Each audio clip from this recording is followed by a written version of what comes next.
Oke, halo semuanya, assalamualaikum, salam sejahtera, rahayu, Malam. ya. Kita ketemu lagi di channel Back to Origin, sebuah perjalanan untuk kembali ke fitrah, ke diri sejati kita yang sebenarnya mengenal diri kita dan dengan melalui human design ya, seperti yang kemarin kita sudah bahas, ini adalah salah satu media tools juga yang bisa membantu kita untuk relate, menemukan diri kita yang sebenarnya gitu. Supaya apa? Supaya hidup kita bisa menjadi lebih, dinamis dan menyenangkan ya, supaya ada maps-nya, ada panduan-panduannya, ada arahnya. Nah, di sini, saya dengan Anggia dan bersama Mbak Dayana. Mana? Ya, Mbak Nana ya. Kita sharing-sharing lagi, kita ngobrol-ngobrol lagi untuk human design ya. Jadi teman-teman yang udah punya body graph-nya, kalau misalnya yang belum punya, nanti teman-teman bisa ngecek, human design-nya sendiri gitu ya. Deskripsinya nanti kalau mau ngeceknya boleh ada nanti di deskripsi ya, atau, banyak bisa googling sebenarnya ya. Cuman kan kalau misalnya kita dapat body graph untuk yang awam gitu ya, sama seperti saya dulu juga, kita nggak paham nih cara membacanya seperti apa gitu kan, nggak tahu. Karena dari human design itu ya seperti kode-kode lah ya, program yang ada di dalam diri. Nah, makanya di sini channel ini insya Allah bisa membantu buat teman-teman juga, menemani perjalanan teman-teman, jadi tahu, pembacaannya gitu ya. Ya Ya. secara nanti bisa dipakai dalam kehidupan sehari-hari, nanti relate sama, hubungannya, relate sama dirinya seperti apa, nanti juga dari program keberlimpahannya bagaimana gitu ya Mbak Dayana ya? Betul sekali. Mbak Nana ya? Nah, Oke. Nah, Mbak Nana di sini di, sesi yang kedua gitu ya, episode kedua kita mau bahas mengenai sejarah human design. Nah, yes. kebetulan Mbak Nana kan, coach ya, mentor untuk praktisi, human design. Boleh dong di-sharing-kan nih mengenai sejarah human design itu seperti apa? Iya. Nah, sebelum jadi kan kadang kita belajar Mmm, belajar sesuatu tuh kan harus tahu background-nya ya. Kan terus mmm, kayak misalnya kita belajar sejarah, kita belajar matematika, gunanya apa sih, untuk apa? Nah, pasti ada sesuatu behind it. Nah, mmm. sesuatu yang ada di balik itu semua. Nah, kalau misalnya lebih asik kalau kita lihat suatu gambar ya. Boleh boleh boleh boleh. Boleh ya, aku share screen ya. Boleh, sip Jadi sip. Oke, Mbak. yang lain juga bisa melihat apa sih human design itu, ya kan? Nah, udah kelihatan ya. Nah, kita mau mengenal human design. Apa sih human design itu sebenarnya? Ya. Nah, di balik ilmu human design ada yang disebut dengan neutrinos. Jadi inilah gara-gara dialah ya, gara-gara si neutrinos inilah sebenarnya human design itu bisa terbaca. Ya, apa neutrinos itu? Nah, neutrinos itu adalah partikel yang sangat kecil, tidak terlihat, sangat ringan, yang mengalir, yang membawa, yang terbang, yang pokoknya bertebaran di semesta ini. Di kosmik, di galaksi, pokoknya semuanya ini tentang neutrinos. Bisa dibayangin kalau laut itu air, nah kita hidup di lautan neutrinos. Ya, neutrino. Jadi ini adalah partikel yang paling kecil, ya, yang sangat tidak terlihat, dan karena dia tidak terlihat, ketika kita bernafas, ketika kita hidup, itu bisa masuk ke tubuh kita, masuk ke badan kita, masuk melalui nafas, ya melalui pori-pori, pokoknya karena kita hidup di lautan neutrinos ini. Nah, di balik human design ada si neutrinos ini, partikel yang kecil. Nah, masukkan ke tubuh kita. Nah, tapi neutrinos ini enggak ujuk-ujuk datang ke kita, ujuk-ujuk datang ke bumi gitu. Enggak. Dia itu melewati, dia tuh berasal datang dari luar angkasa kosmik. Jadi dia ketika lewat di angkasa, ketika dia lewat di luar angkasa gitu, dia melewati banyak benda langit. Dia membawa informasi akhirnya dari benda-benda langit itu. Jadi karena dia sangat kecil, dia membawa aliran informasi bersamanya. Nah, itulah kenapa kita manusia sangat terhubung dengan kesemestaan. Dan ketika kita lahir, kita bernafas, kita menghirup informasi yang dibawa sama si neutrinos ini. Nah, makanya ada human design yang bisa kita baca karena apa? Karena ada neutrinos ini yang membawa informasi. Jadi berterima kasihlah kepada neutrinos ini karena dia membawa informasi. Jadi bisa kebaca ya. Nah, kalau informasi tadi ya yang dibawa oleh neutrinos itu sampai ke seorang ibu yang sedang hamil ya, dia masuk ke janin di 89 hari sebelum lahir atau 88 derajat matahari. Kalau di Indonesia sering disebut nuju bulanan. Jadi ketika nuju bulanan ini janin menjadi hidup dalam arti kayak udah masuk jiwa, masuk satu kristal desain ya yang memiliki informasi tadi ya, membawa informasi tadi yang tercatat dalam human design disebut dengan yang tercatat di human design itu di design chart, warnanya merah. Ya, ini design chart. Ini kalau di bagian human design-nya teman-teman atau siapapun yang ngecek ya, ini warnanya merah. Ya, ini bisa tercatat sebagai design chart atau 89 hari sebelum lahir. Loh kok 89 hari? Nah, terus pas lahirnya gimana? Nah, pas lahirnya itu ada personality chart. Ini pas nafas pertama bayi lahir, kita lahir di tanggal, kota, jam tertentu.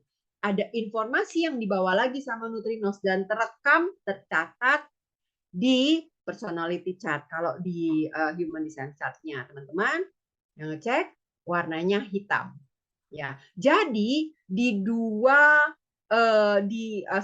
satu orang manusia dia punya dua kondisi, ada sadar, tidak sadar, ada conscious, ada unconscious ya.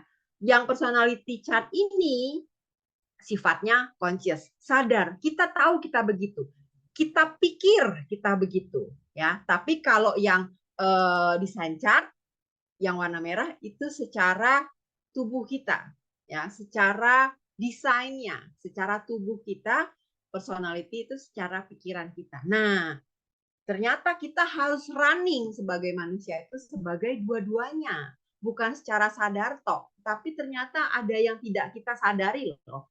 Nah, ya lanjut ke foundernya si Human Design.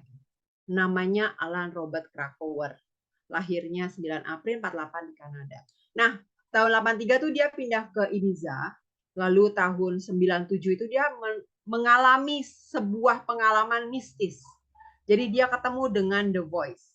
Nah, The Voice ini nggak ada wujudnya, tapi ada suaranya. Dan The Voice ini menceritakan tentang rahasia semesta kepada Alan Robert. Diceritakanlah tentang sebentar ternyata laptopku belum dicolok. Bentar. Oke, nggak apa-apa. Kok yang meredup ternyata kok baterainya habis. Oke, lanjut. Ya. Nah, The Voice ini memberi ilmu ke Alan Robert. Jadi sejak berapa ya? 8 hari waktu itu. 8 hari, 8 malam dia dikasih ilmu, pengetahuan tentang rahasia semesta.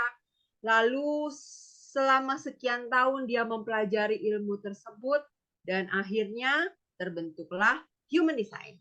Ini gitu ya. Nah, melalui beliau inilah akhirnya melalui risetnya beliau juga dan dia memuridkan beberapa orang, ngajarin orang-orang dan sekitar tahun 91 itu ya ini ilmu baru keluar ya.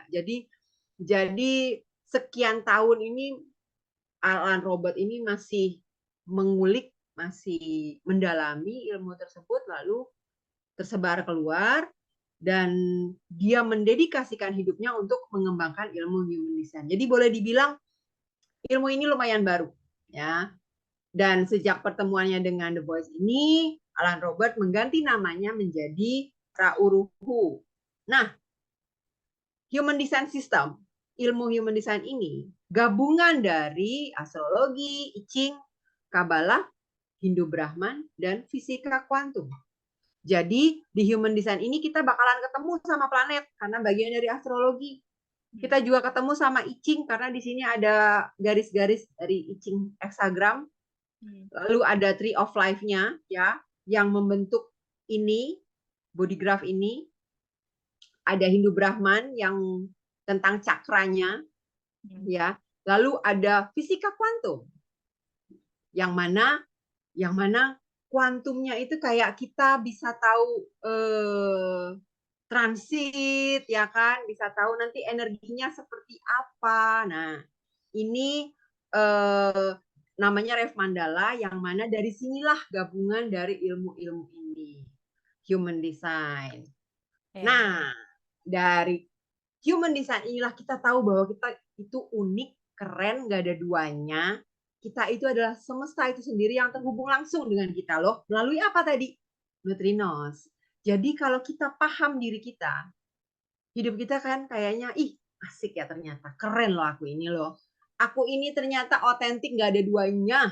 Ya, kita itu makhluk-makhluk yang ganteng, cakep, hidupnya oke, mungkin kemarin-kemarin ya memang kejeduk-jeduk, masalah banyak, kepala pusing, sakit mah, ya kan. Nah, kalau sekarang udah tahu human design, yuk kita kulik sama-sama supaya apa?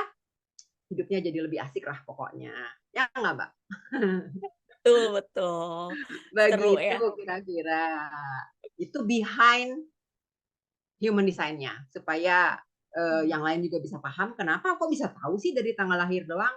Oke. Ya, ternyata ada si biang kerok. Biang kerok. Iya, iya, iya. Ada sejarahnya ya, Mbak, ya. Jadi Iya, benar-benar kalau betul. misalnya bisa ketahuan.